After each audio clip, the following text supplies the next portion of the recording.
தமிழொலி நேயர்களுக்கு வணக்கம். தமிழொலியின் இன்றைய காலை நேர தலைப்பு செய்திகள். எதிர்வரும் பொது தேர்தலுக்கான தபால் மூல வாக்களிப்பு விண்ணப்பங்களை சமர்ப்பிக்கும் திகதிகள் அறிவிக்கப்பட்டுள்ளன. அதன்படி அக்டோபர் 1 முதல் 8 வரை விண்ணப்பங்கள் கோரப்படும் என தேர்தல் ஆணையாளர் நாயகம் சமன் ஸ்ரீ ரட்நாயக்கா தெரிவித்துள்ளார். எதிர்வரும் நாடாளுமன்ற தேர்தல் 2024 நவம்பர் 14 நடத்த திட்டமிடப்பட்டுள்ளது. அந்த தேர்தலுக்கான வேட்பு மனுக்கள் ஏற்கும் பணி அக்டோபர் 4 முதல் 11 வரை நண்பகல் 12 மணி வரை நடைபெறும்.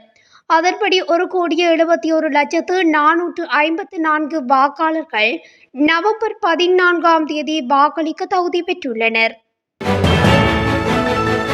மதிப்பீட்டு ஆண்டு தொடர்பான அனைத்து வருமான வரியும் எதிர்வரும் திங்கட்கிழமை அல்லது அதற்கு முன்னர் செலுத்தப்பட வேண்டும் என உள்நாட்டு இறைவரி ஆணையாளர் நாயகம் செபாலிகா சந்திரசேகர தெரிவித்துள்ளார். குறித்த திகதிக்கு முன்னர் வரிகளை செலுத்த தவறுகையில் அவ்வாறான வரிகளுக்கு உள்நாட்டு இறைவரி சட்ட நியதிகளுக்கு அமைவாக உள்ள சட்ட நடவடிக்கைகள் உள்ளடங்கலாகவும் கடுமையான வரி சேகரிப்பு நடவடிக்கைகள் மேற்கொள்ளப்படும் எனவும் எச்சரிக்கப்பட்டுள்ளது. தற்போதைய அனுர அரசாங்கம் எரிபொருளுக்கான வரியை நீக்குவதாக வழங்கிய வாக்குறுதியை நிறைவேற்ற வேண்டும் என முன்னாள் மின்வெளி மற்றும் எரிசக்தி அமைச்சர் காஞ்சன விஜயசேகர கோரிக்கை விடுத்துள்ளார். தேசிய மக்கள் சக்தியினர் எரிபொருள் மீதான வரியை நீக்குவோம் என்று தேர்தல் மேடைகளில் கூறி வந்தனர். அதன்படி லீட்டருக்கு 150 ரூபாய் குறைக்க வேண்டும். தற்போதைய சட்ட விதிகளுக்கு அமைய 30 இரவுக்குள் எரிபொருள் விலை திருத்தம் செய்யப்பட வேண்டும். எனவே அவர்கள் வாக்குறுதி அளித்தபடி வரிகளை நீக்கினால் 1 லிட்டர் டீசல் 100 ரூபாய்க்கு வழங்கப்பட வேண்டும் என முன்னாள் அமைச்சர் குறிப்பிட்டுள்ளார். இதேவேளை ஜனாதிபதி தேர்தலை கருத்தில் கொண்டு இலங்கை தேர்தல் ஆணைக்குழுவின் உத்தரவின் பேரில் இடைநிறுத்தப்பட்டிருந்த கடந்த அரசாங்கத்தினால் அங்கீகரிக்கப்பட்ட நிவாரண நடவடிக்கைகளை தொடர்ந்தும் அமல்படுத்துவதற்காக முன்னாள் அமைச்சர் அரசாங்கத்திற்கு நன்றி தெரிவித்துள்ளார். தனியார் வங்கியொன்றின் ஆண்டு நிறைவுக்கு பரிசுகள் தருவதாக பேஸ்புக்கில் விளம்பரம் செய்து 2 மில்லியன் ரூபாவிற்கு மேல் மோசடி செய்த உக்ரைன் பிரஜைகள் 2 குற்றப்புலனாய்வு திணைக்களத்தின் கணனி குற்ற விசாரணை பிரிவினரால் கைது செய்யப்பட்டுள்ளனர்.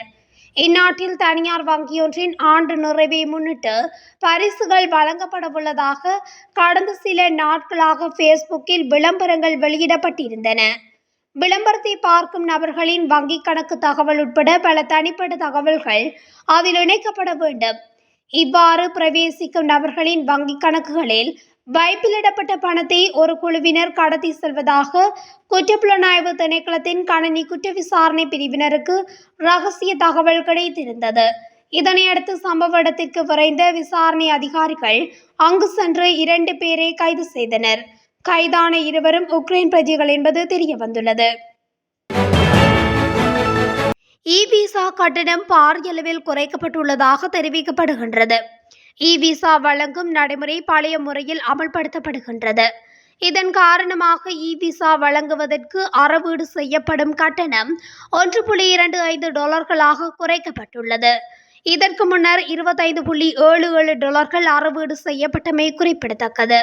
இதனால் பழைய உள்நாட்டு இ-விசா வழங்கும் நடைமுறையினால் பாரியளவில் கட்டண குறைப்பு மேற்கொள்ளப்பட்டுள்ளது.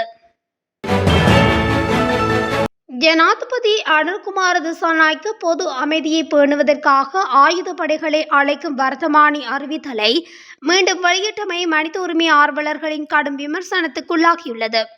ஜனாதிபதி மைத்திரிபால சிறிசேனவின் ஆட்சி காலத்தில் ஈஸ்டர் ஞாயிறு தாக்குதலின் பின்னர் உள்ள இந்த நடைமுறை தொடர்ந்து வந்த அரசாங்கங்களாலும் பின்பற்றப்படுவதாக குற்றம் சாட்டப்பட்டுள்ளது. இலங்கை மனித உரிமைகள் ஆணைக்குழுவின் முன்னாள் உறுப்பினர் அம்பிகா சட்குணநாதன் சமூக ஊடக தளமான எக்ஸ் தளத்தில் ஜனாதிபதி இந்த முடிவு குறித்து தனது அதிருப்தியை வெளிப்படுத்தினார். அத்துடன் அவர் இந்த நடவடிக்கையை விமர்சித்தார். பொது ஒழுங்கை பராமரிக்க ஆயுதப்படைகளை அழைக்கும் முடிவு தேவையற்றது என்றும் மற்றும் இது இராணுவ மயமாக்கலின் தொடர்ச்சி எனவும் குறிப்பிட்டுள்ளார். முன்னாள் அமைச்சர் நிமால் ஸ்ரீபாலடி சில்வாவை அரசியலமைப்பு சபையின் உறுப்புரிமையிலிருந்து உடனடியாக நடைமுறைக்கு வரும் வகையில் ஜனாதிபதி அனுரகுமார திசாநாயக்க நீக்கியுள்ளார். இது தொடர்பில் சபாநாயகர் மஹிந்த யாப்பா அபிவர்த்தனவுக்கு எழுத்து மூலம் அறிவிக்கப்பட்டதாக சபாநாயகர் கொழும்பு ஊடகம் ஒன்றிடம் தெரிவித்துள்ளார். பதவி நீக்கம் செய்யப்பட்ட நிமால் ஸ்ரீபாலடி சில்வாவுக்கு பதிலாக அரசியலமைப்பு சபையில் ஜனாதிபதியின் பிரதிநிதியாக அமைச்சர் விஜித ஹேரத் நியமிக்கப்பட்டுள்ளார். தற்போதைய அரசியல் அமைப்பின் பிரகாரம் நாடாளுமன்றம் கலைக்கப்பட்டாலும் அடுத்த நாடாளுமன்றம் கூடும் வரை சபாநாயகர் தலைமையில் அரசியலமைப்பு சபை செயல்பட வேண்டும். சர்ச்சைக்குள்ளான தரம் 5 புலமை பரிசல் பரீட்சை இந்த வருடம் மீண்டும் நடத்தப்படுமா இல்லையா என்பதை தீர்மானிப்பதற்காக 7 பேர் கொண்ட குழுவொன்றை நியமிப்பதற்கு கல்வி அமைச்சு நடவடிக்கை எடுத்துள்ளது. பிரதமர் ஹரிணி அமரசூரியவின் ஆலோசனைக்கமைய இந்த நடவடிக்கை எடுக்கப்பட்டுள்ளதாக அமைச்சின் செயலாளர் திலகா ஜெயசுந்தர தெரிவித்துள்ளார். இந்த வருட புலமை பரிசல் பரீட்சையில் சில வினாக்கள் கசிந்தமையினால் பிரச்சினையான சூழ்நிலை உருவானதுடன் பரீட்சை திணைக்களம் மற்றும் குற்றப்புலனாய்வு பிரிவினரும் விசாரணைகளை ஆரம்பித்திருந்தனர். இந்த நிலையில் மேற்கொள்ளப்பட்ட விசாரணைகளை கருத்தில் கொண்டு மீண்டும் பரீட்சை நடத்தப்படுமா இல்லையா குறித்த குழு தீர்மானிக்கும் என கல்வி அமைச்சின் செயலாளர் திலகா ஜெயசுந்தர மேலும் தெரிவித்துள்ளார். அரசாங்கத்தின் கட்டுப்பாட்டு விலையின் கீழ் அரிசியை சந்தைக்கு வெளியிட பாரிய அரிசி ஆலை உரிமையாளர்கள் தீர்மானித்துள்ளனர். குறித்த விடயத்தை அரளிய குழுமத்தின் தலைவர் டட்லி ஸ்ரீசேன நேற்று அறிவித்துள்ளார்.